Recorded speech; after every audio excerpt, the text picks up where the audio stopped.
Thank you, Neil. That's great. Um, so in today's talk, we're going to be using some of the images from HES Historic Environment Scotland archives to explore historic Scotland sites around Scotland.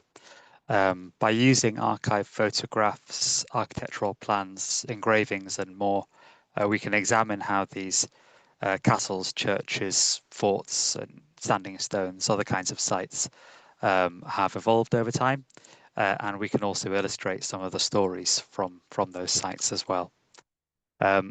The historic sites we'll be focusing on today are all cared for by Historic Scotland.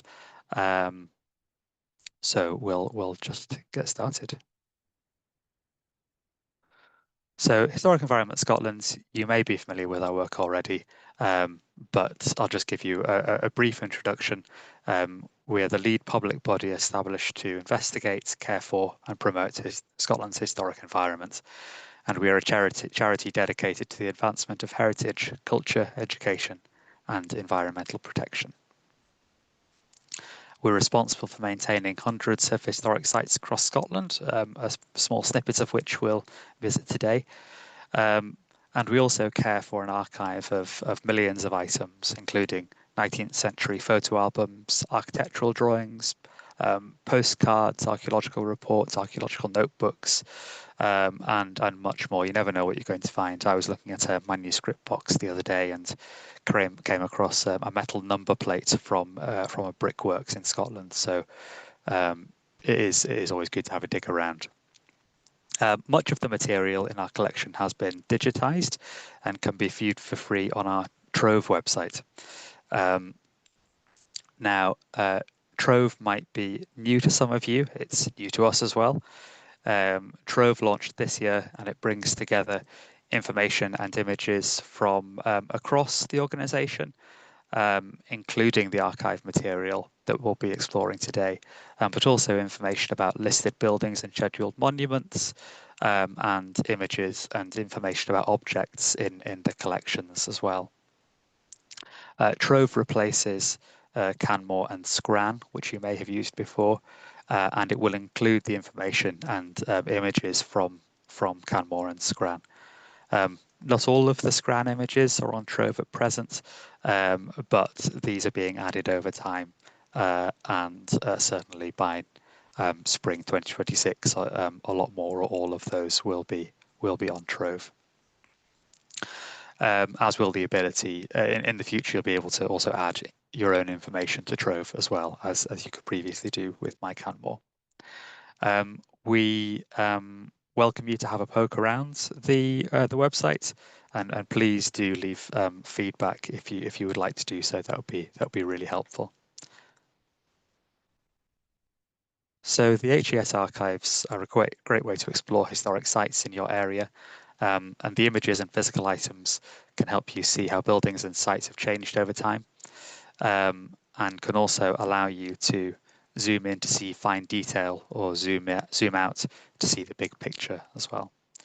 The bookshelves on the screen there, that's a photograph of our search room in Edinburgh at John Sinclair House. And anyone can make an appointment to visit our search room in order to view material from our collections.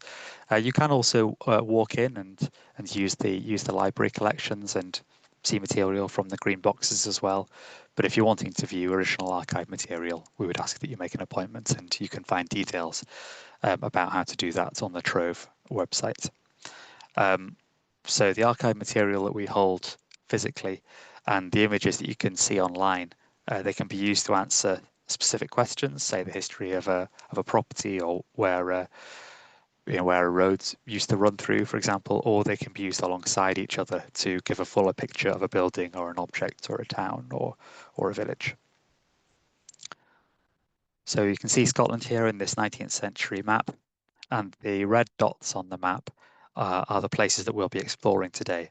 And you can see that we're not going everywhere, of course, but we will be visiting a range of interesting sites in different parts of Scotland. Historic Environment Scotland cares for historic sites all over the country, including castles and churches, archaeological sites such as standing stones and brochs, but also industrial sites and military barracks and others in between. And as well as busy places visited by people from all over the world, such as Edinburgh Castle, we also care for smaller and less well-known historic sites, such as the Standing Stone that you may stumble across in the field, or the locked castle that you need to borrow a key from someone to explore yourself. Some of you will have visited some of these places that we're going to look at today, and some of you may not have had the opportunity to visit in person. And regardless of which it is, you can use the resources in the archives to gain a deeper understanding of some of these places and to see how they might have changed over time, and to see places that are usually closed to visitors, or to conduct your own virtual tour. So we'll start our own tour in the Borders, travelling north through Scotland, stopping at interesting places along the way. So our first stop is Jedburgh Abbey, one of the spectacular border abbeys. Jedburgh was founded as an Augustinian priory in the 1130s and was raised to abbey status in the 1150s. A Christian site had been here previously before the building of the priory, and the stone on screen depicting Christ there dates from the 9th or the 10th century and was used in the construction of the later building. Jedburgh was also one of a number of religious sites founded by David I, shown on screen in the coin in the centre, as part of a royal programme of modernisation and consolidation of control in Scotland, which of course was particularly important close to the moving border with England. David I was one of the first Scottish kings to mint his own coins, and the coin there is one from his reign. The physical coin is held by the National Museums of Scotland, but you can view images of this and other similar coins and artifacts on Trove. The architecture on view at Jedburgh is from different periods of construction, and includes a mixture of Romanesque and Gothic features. The mid-19th century engraving on the screen shows some columns and arches from the Abbey choir. The rounded tops of the windows and the large round pillars are features of the Romanesque style. The other images show, the centre image shows an example of early Gothic architecture in the nave of the Abbey with the more pointed tops to the windows. The beautifully intact rose window that you can see there, the round window, was added to the Abbey in the 1400s, and by this point the Abbey had become, of course, in a less ruinous form, the structure that we see today. Obviously, the Abbey today is a shell of what it once was, although Jedburgh is relatively intact. And the decline of the Abbey buildings was the result of the change in religious practices brought about by the Reformation in Scotland, although the buildings were also caught in the crossfire of border conflicts between Scotland and England. In 1780, the scientist, mathematician, astronomer, writer, and all-round polymath Mary Somerville was born in the manse outside Jedburgh Abbey. You may just be able to see the manse behind the trees. It's the house behind the trees and in front of the Abbey in the black and white photograph there. And it's hard to overstate Somerville's achievements, particularly when set against what was expected of women in her time. She used her knowledge of gravity to predict the discovery of a planetary body near Uranus, which would turn out to be Saturn. She was one of the first female honorary fellows of the Royal Astronomical Society. She wrote a best-selling textbook on physical geography, and her face is on the Royal Bank of Scotland £10 note. Mary's uncle, Dr. Thomas Somerville, was minister at the parish church at the time, and this is hence her connection to the Abbey. And during this period, the parish church occupied the nave of the Abbey.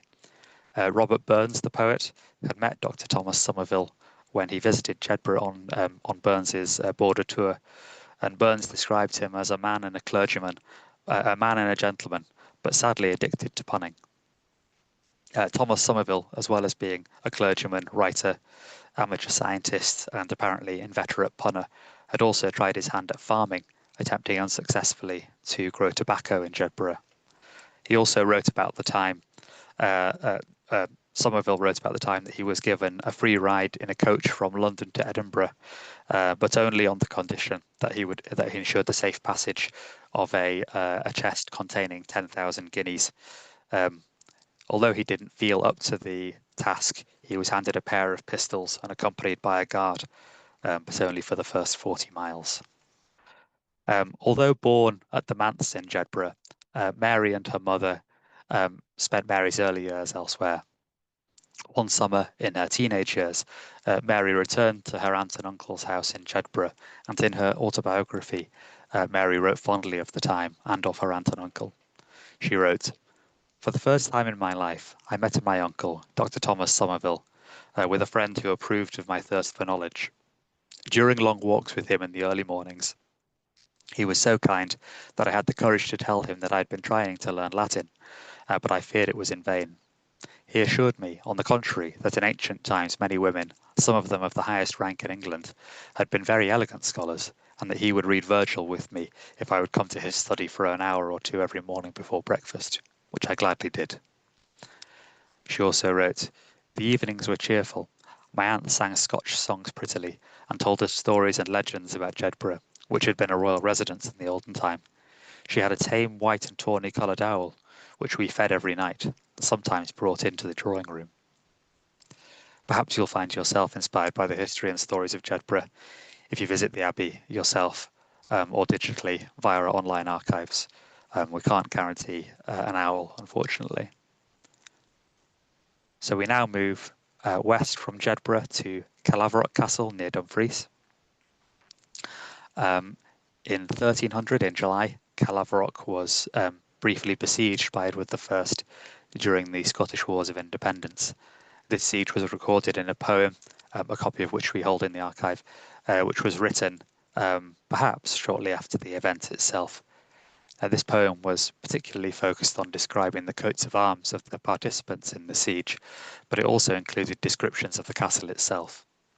The poet wrote, "Caerlaverock was so strong a castle that it did not fear a siege, and its shape was like that of a shield, for it had only 3 sides all round, with a tower on each angle, but one of them was a double one, so high, so long, and so large, that under it was the gate with a drawbridge.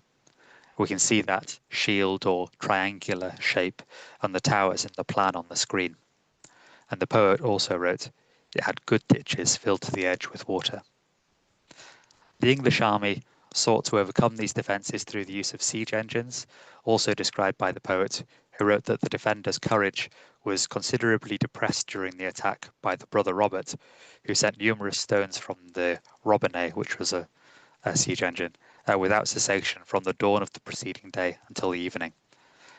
Moreover, on the other side, he was erecting 3 other engines, very large, of great power, and very destructive, which cut down and cleave whatever they strike, fortified town, citadel, nor barrier.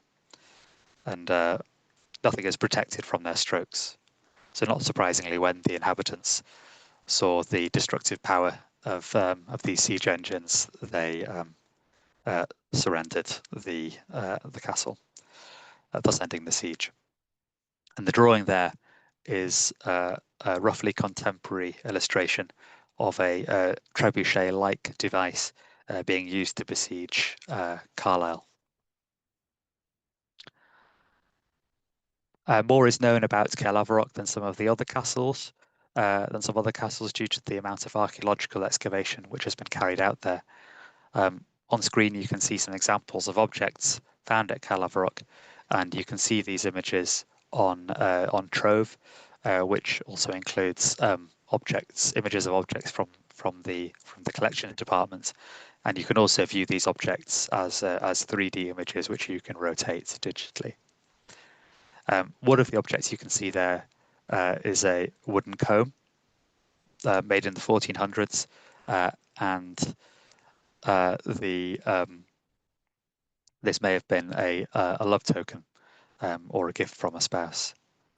The middle object is the fragments of a leather case or pouch, and you can see that shows some very clear heraldic decoration that dates from the 1500s. And there's also the remains of a woven basket there as well. And the date of that is uncertain, but it may have been made from strips of willow, which grew very well in the wet conditions near to the old castle. So this could possibly have been made on site at Caerlaverock. This site is unusual in the amount of wood and leather objects that were well preserved that had been found, and these are objects that are more likely to survive in wet and waterlogged environments, such as around Caerlaverock. The moat which was around the castle would have also helped with this. So it may not have helped with defend the castle during the siege, but it did help protect some of these objects. Staying in the west but moving north, we now travel to a different castle.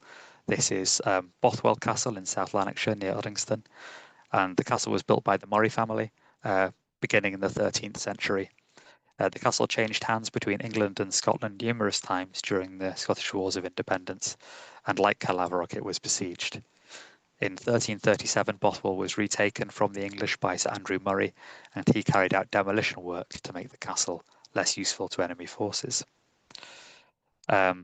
Through marriage, Bothwell later changed hands from the Murrays to the Douglas family, and Archibald the Grim started rebuilding the castle.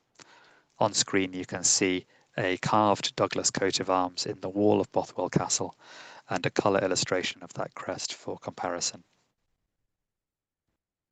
Here we can see two views of the donjon, one of the most impressive remaining parts of the castle. The donjon, or the keep, was intended to be a family lodging for the Murrays and was also designed to be defended. Its walls were over 4 meters thick and would have been even more imposing before it was partly demolished in the 14th century. The engraving on the left there was published in the 1770s, and the glass lantern slide, the black and white photograph on the right, is from the first half of the 20th century.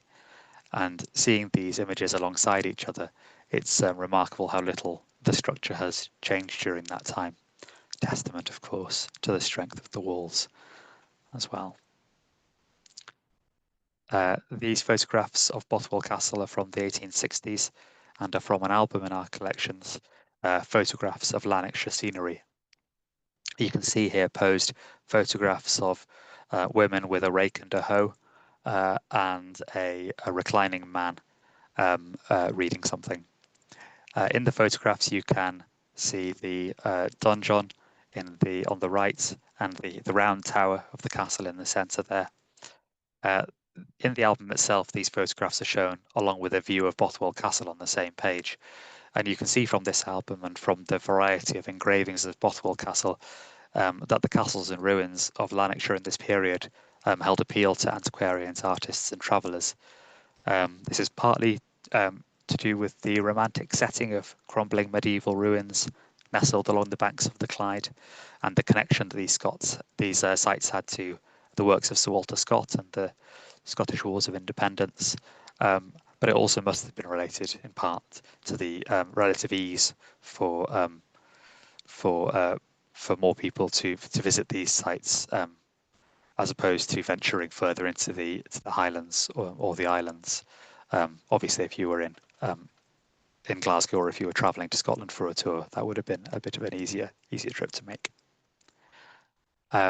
Leaving Bothwell now, we travel back in time to Roman Caledonia and to the Antonine Wall.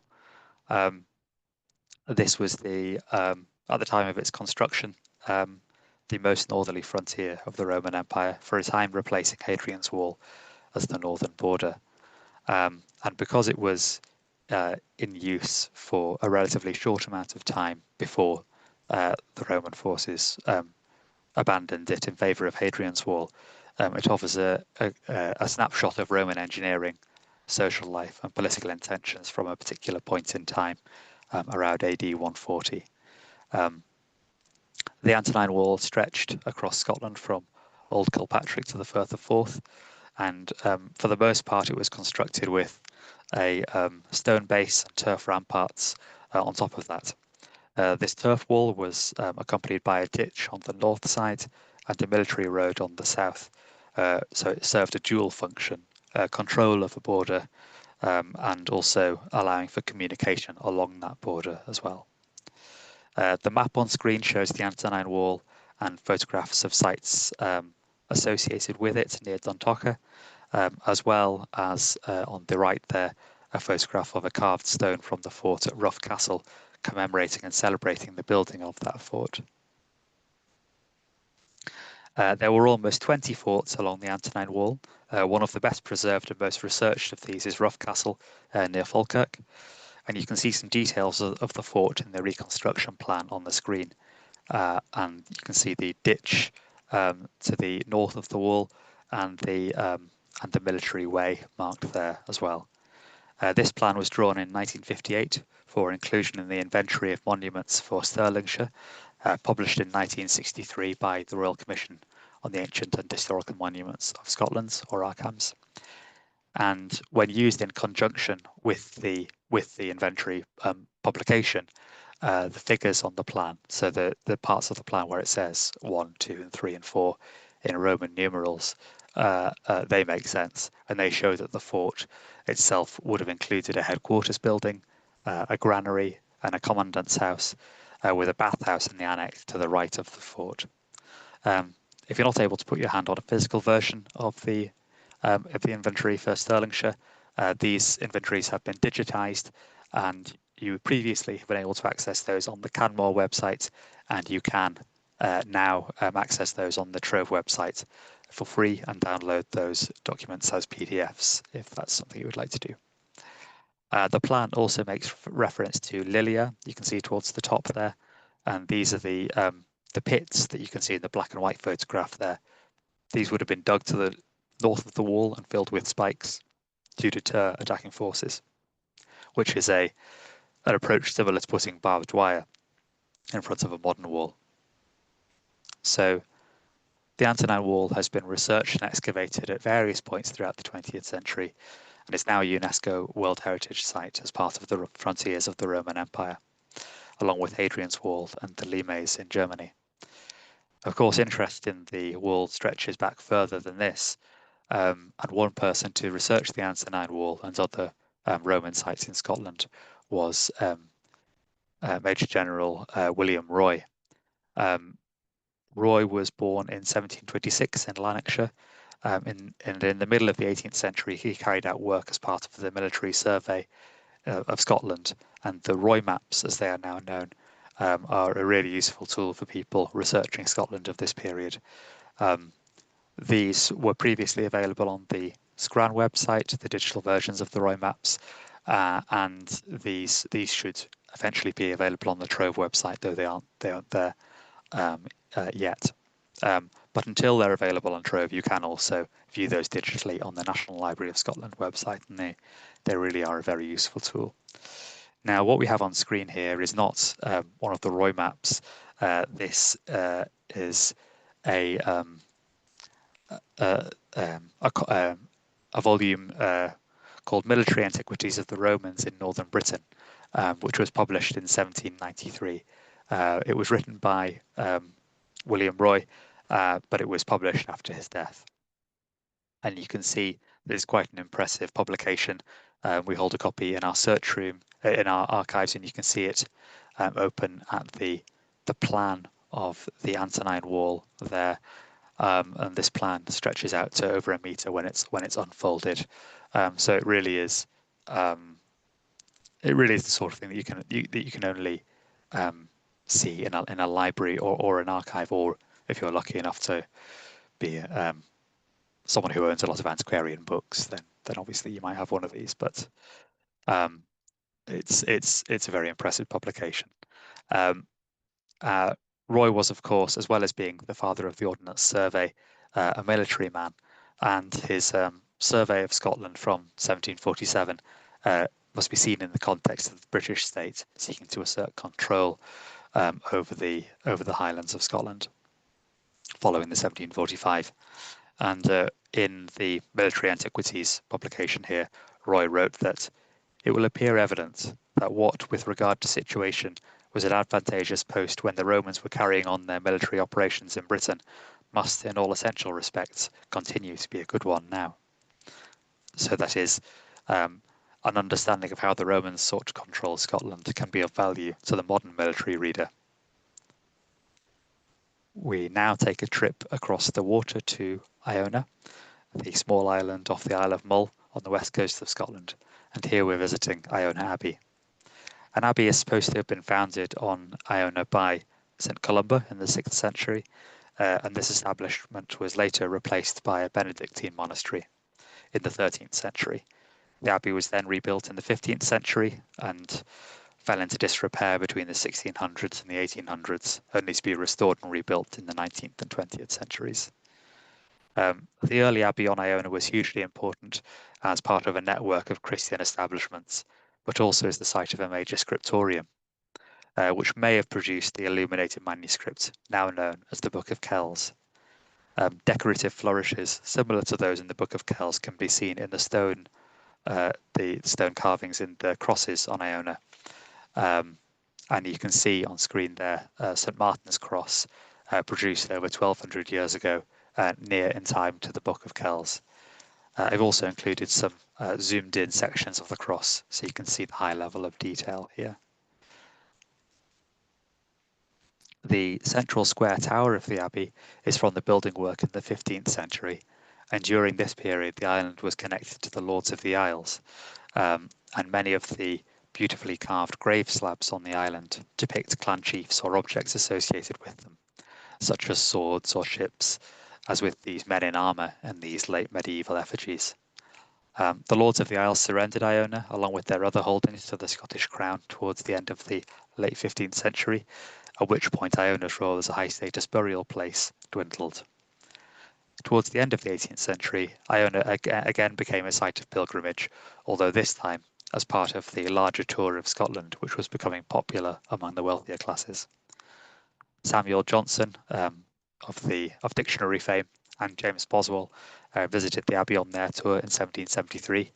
Johnson complained about the rubbish and the cow muck they encountered in the abbey buildings, but he also wrote memorably, "Whatever withdraws us from the power of our senses, whatever makes the past, the distant, or the future predominate over the present, advances us in the dignity of thinking beings."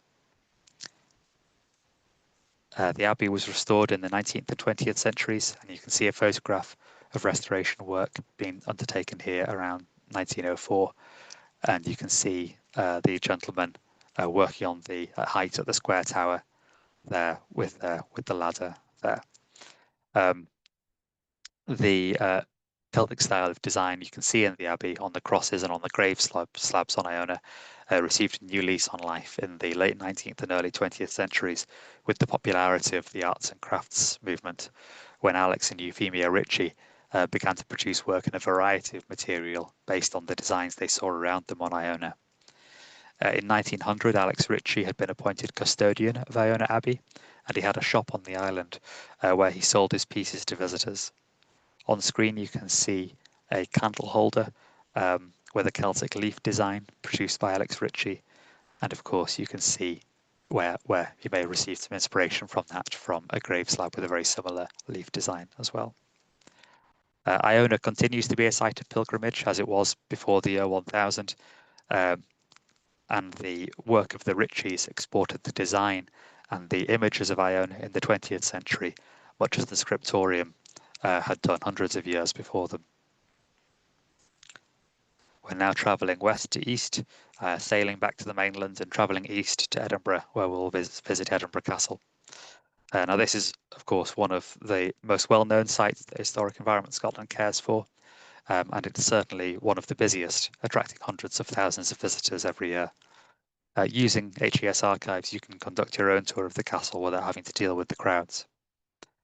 The engraving towards the top of the screen there shows St Margaret's Chapel. This is one of the oldest parts of the castle, and it dates from the 12th century, although the chapel itself had fallen into disrepair in that time and was rediscovered and restored in the 19th century. We can also use the archive to see how Edinburgh Castle has changed over time and to see how Edinburgh has changed around the castle. These aerial images of the castle from the south show it in 1927 and 2006. The large illustration here is from a book in our archive which shows Edinburgh Castle in 1822. and the event taking place is the procession which accompanied King George IV's visit to the castle as part of the so-called King's Jaunt. This was part of a series of events rich with pageantry, stage managed by the author Sir Walter Scott. Scott had been given just 2 weeks to plan George IV's fortnight-long visit to Scotland, and this would be the first time that a reigning monarch had visited Scotland since 1651, when Charles II was crowned King of Scotland at Scone. The trip was a colourful procession of pageantry and tartan, and included a Highland ball, at which the men were instructed to attend in military uniform or in kilts.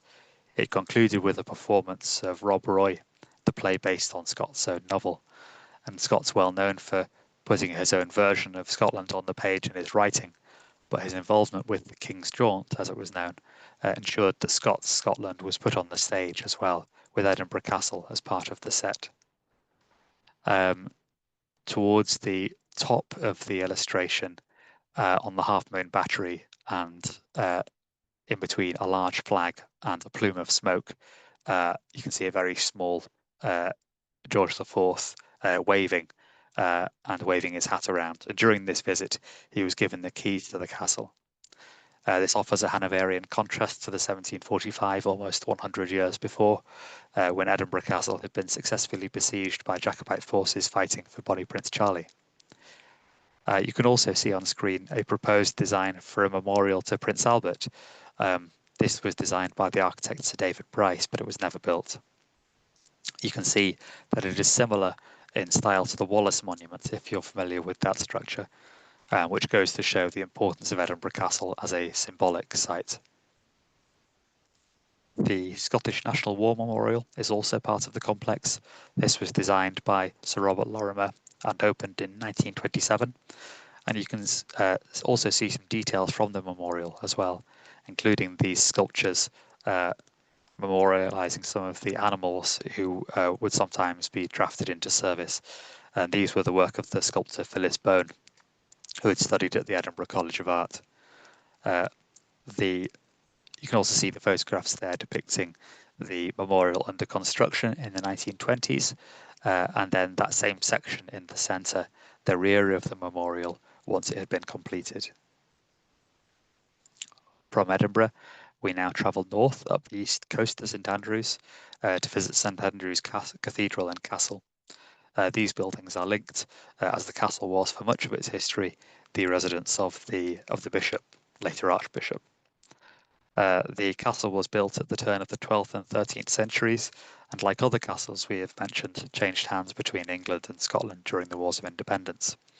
It was partially demolished by the Scots in the 1330s to reduce its defensive efficacy, and towards the end of the 14th century, the castle was rebuilt by Bishop Trail, and this is the structure that we largely see today, although it fell into disrepair during the 17th century and now stands as a ruin. The plan that you can see on the screen shows the castle with different phases of construction. The dotted lines showing circles are the site of the circular blockhouses for artillery built by Archbishop James Beaton in the 1520s, but now no longer standing. There may have been a monastery or other religious site in the area of the cathedral since the 8th century. The elaborate sarcophagus on screen dates from this period. Fragments of it were first unearthed in 1833, and other sections were found at different times and in different places. It was put back together in the 20th century, and it's now on display to the public. Building on a new cathedral, building began in the 12th century, but work would not be completed until the 13th. Like the castle, the cathedral was also impacted by the Scottish Wars of Independence, and both Edward I of England and Robert the Bruce of Scotland held parliaments in the cathedral. In its most complete state, the cathedral was the largest in Scotland, and you can see the remains of the cathedral in this late 19th century photograph, which may give an idea of the scale of the building. One feature of the castle which remains is the bottle dungeon. This pit was dug out of the rock upon which the sea tower stood, and you can see it towards the bottom of the cross-section illustration, a reconstruction image there. For a more visceral experience of the bottle dungeon, you can see the photographs on screen in the middle there, showing the view upwards from below, and the view down from above is the top image, and the view upwards from below is the bottom image. In 1546, the Protestant reformer George Wishart was burnt at the stake outside St Andrew's Castle upon the orders of the then occupant of the castle, Cardinal David Beaton. It's possible that prior to his execution, Wishart had been held in the bottle dungeon, and you can see Wishart's portrait in the middle of the screen.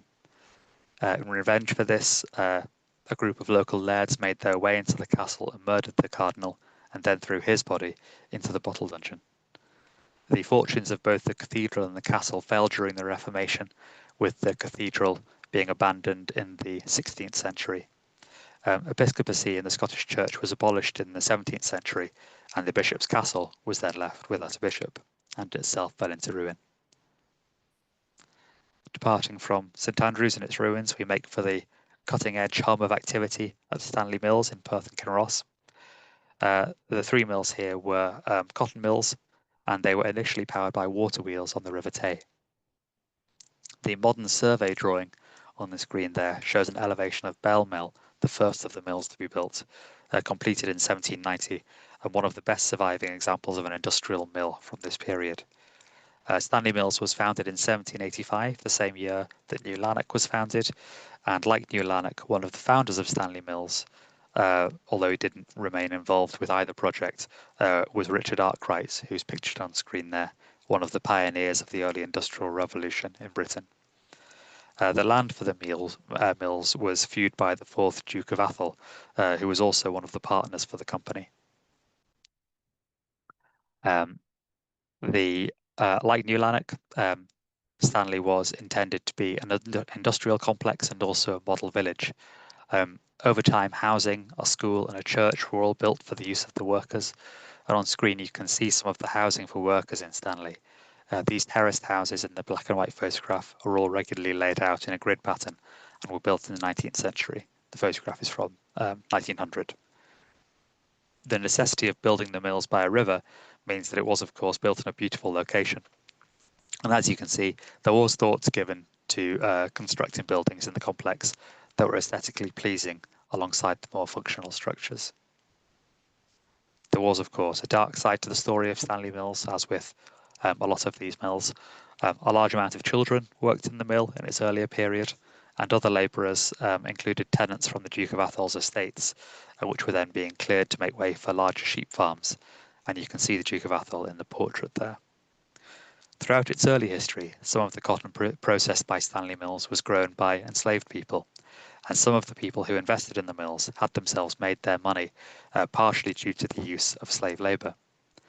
Stanley Mills is not the only HES property with links to the wealth gained from the exploitation of enslaved people. Others include castles and religious buildings on estates owned by people who had earned their wealth in this way. But Stanley Mills is a very clear example of the sort of large enterprise which could be built with this wealth. You can find out more about this subject in a report produced by HES and the University of Glasgow. It's available online for free on the Historic Environment Scotland website, and the title is Surveying and Analysing Connections Between Properties in Care and the British Empire.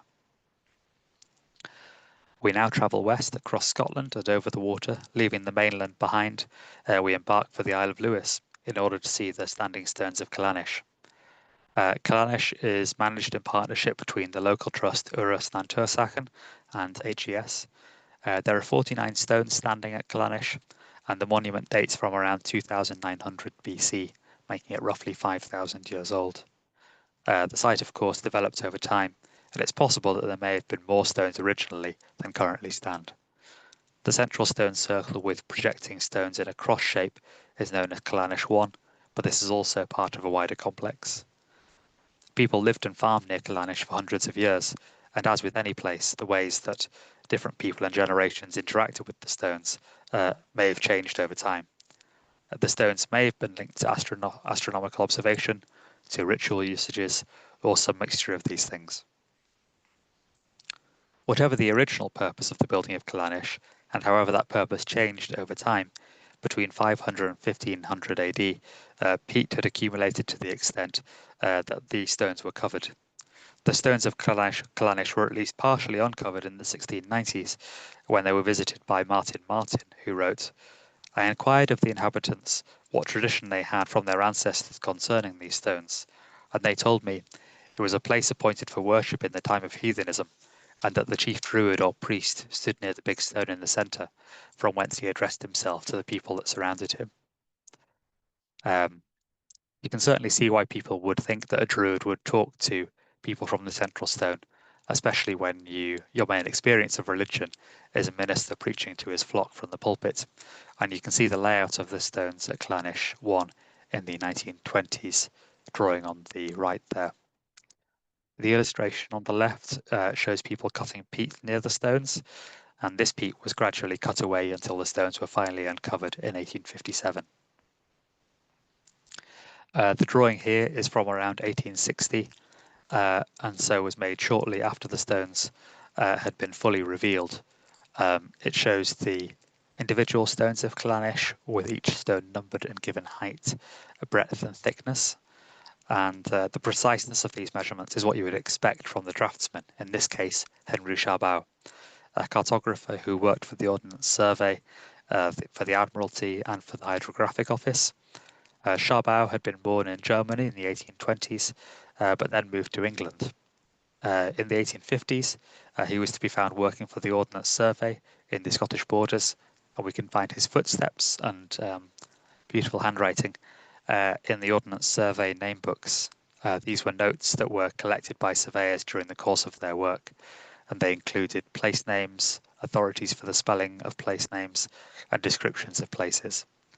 One example of a place described by Chabot in the name books is Granny Hill in the parish of Selkirk, of which he wrote, "It has received this name from one of the piles of stones standing on the summit, which is said to be so old that none of the people living in the neighbourhood know the time of its erection."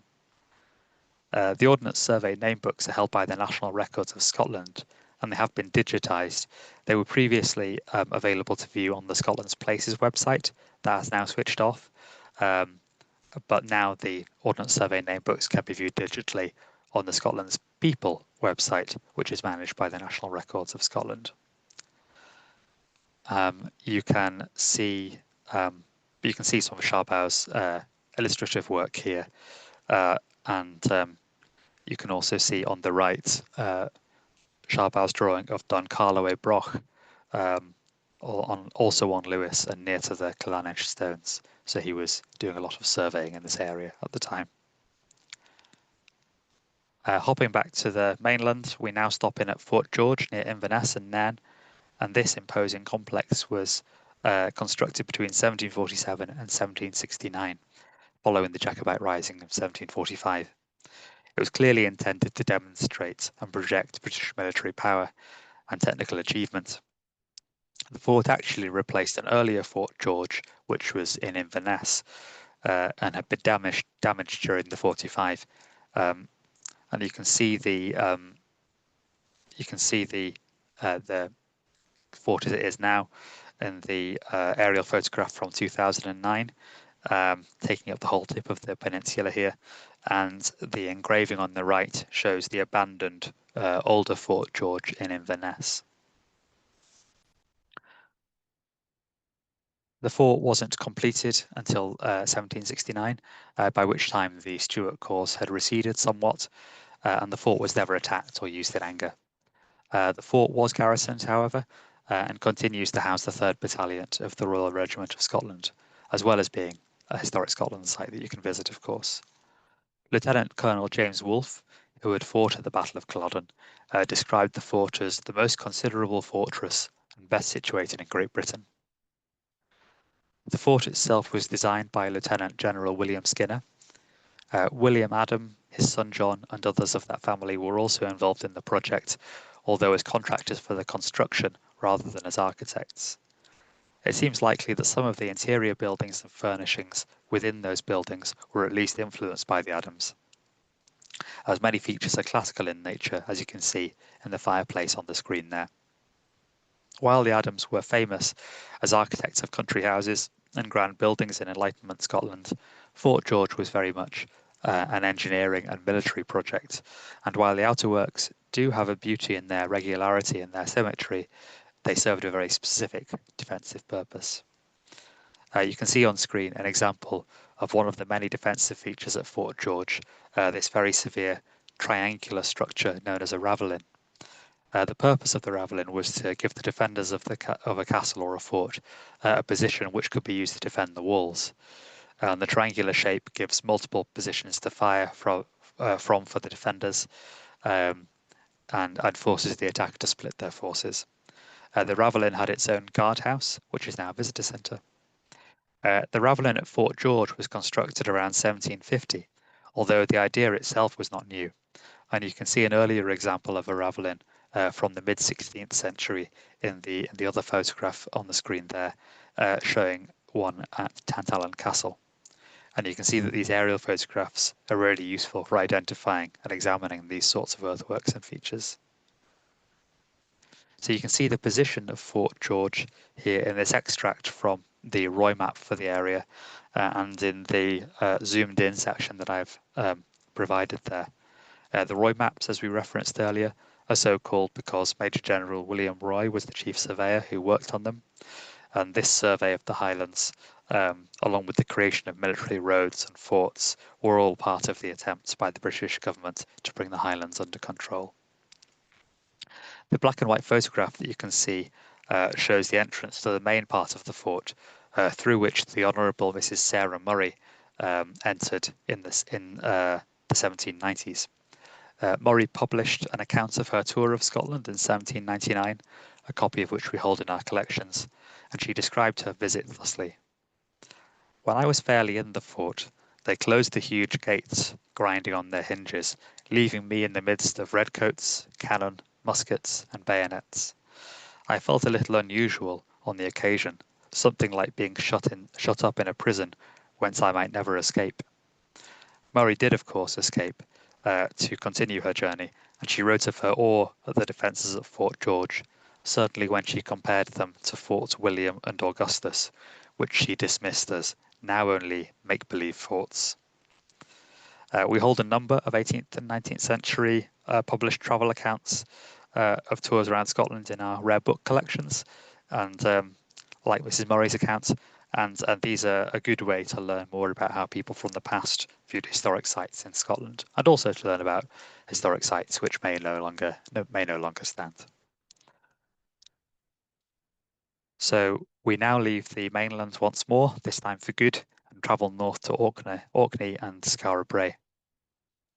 Skara Brae forms part of the Heart of Neolithic Orkney World Heritage Site, along with the stones of Stenness, the Ring of Brodgar, and Maes Howe. We mentioned the Antonine Wall as a World Heritage Site, and Edinburgh Castle as part of the Edinburgh Old and New Towns World Heritage is also a World Heritage Site, which should impress upon us that these sites that we've been exploring today are not just part of the history of Scotland, but are an important part of World Heritage as well. So Skara Brae is the remains of a Neolithic settlement of around 28 structures, some of which seem to be houses and some of which may be more like workshops. It dates to around 3000 to 2500 BC, but it was abandoned and eventually buried by the earth for thousands of years. The structures at Skara Brae had been partially uncovered during a storm in the 1850s, and this sparked interest in the site. Interestingly, this is the same site that the stones at Calanais were being uncovered and studied, marking the later half of the 19th century as a period of interest in antiquarian subjects. So some excavations took place in the late 19th century, and then further excavations also took place in the 1930s, led by the eminent archaeologist Vera Gordon-Childe, shown standing on the left there. And then also on site with labourers in the other photograph there. Childe wrote about his findings in a book for the general public titled Skara Brae, a Pictish Village in Orkney, a copy of which we hold in our library. And in this he wrote that here a gigantic sand dune has embalmed a whole complex of huts and lanes, preserving even their walls to a height of 8 or 9 feet. Lack of timber had obliged their builders to translate into stone and thus perpetuate articles of furniture usually constructed of perishable wood. Finally, the inhabitants, deserting their dwellings in precipitate haste, have left them exactly as they were during their occupation. He described what a visitor to Skara Brae when it was inhabited would have seen. Our hypothetical visitor would have seen some sort of roofs protruding like pimples, and of course, from the centres of these excrescences, wisps of smoke would be rising, and fumes would issue, like steam from the passages, so that the whole hillock would resemble the cone of a volcano. There are currently thought to be 28 structures at Skara Brae, and by using archive images, you can take a walk around the neighbourhood and get a close look at some of the houses and passages in a way that is harder to do in person. So here you can see two different photographs of the structure referred to as House 1. The photograph on the left is from the 1920s and shows the house with some plant growth there. This was taken before a planned excavation, and the photograph on the right shows the same house in the 1950s after an excavation during that time. And seeing these photographs side by side, you can really see some of the features of these dwellings reveal themselves, such as the stone dresser on the right-hand wall of the house, the hearth in the middle of the floor of the house, and also stone beds as well. Because all these features were built in stone and were protected, they have survived in a way that furniture at other sites has not, allowing a fuller picture of how these houses may have been used by their inhabitants and giving us a fascinating picture into the lives of those who came before us. And that brings us to the end of our tour around Scotland. We've explored castles, ancient monuments, churches, and more. You may have visited some of these places already, or maybe you're now planning your own trip back in time. If you are thinking about visiting any of these places, do please check the Historic Environment Scotland website, as sometimes places can be closed to the public due to essential maintenance or bad weather or just the time of the year. Some sites are seasonal. If you would like to conduct your own exploration and research without leaving your home, or you'd like to find out a bit more before you visit somewhere, you can view a lot of the images we've seen today on our Trove website, but we also have images which can be viewed on our other web services, Britain from Above and NCAP, or the National Collection of Aerial Photography. You can see some information on the screen there. For anyone who's interested in viewing some of the original material we hold in our physical archives, including photographs, engravings, and drawings, not at all limited to properties in care, but in fact covering historic sites and modern sites across Scotland. That material is available to view in our public search room in John Sinclair House in Edinburgh. Thank you very much.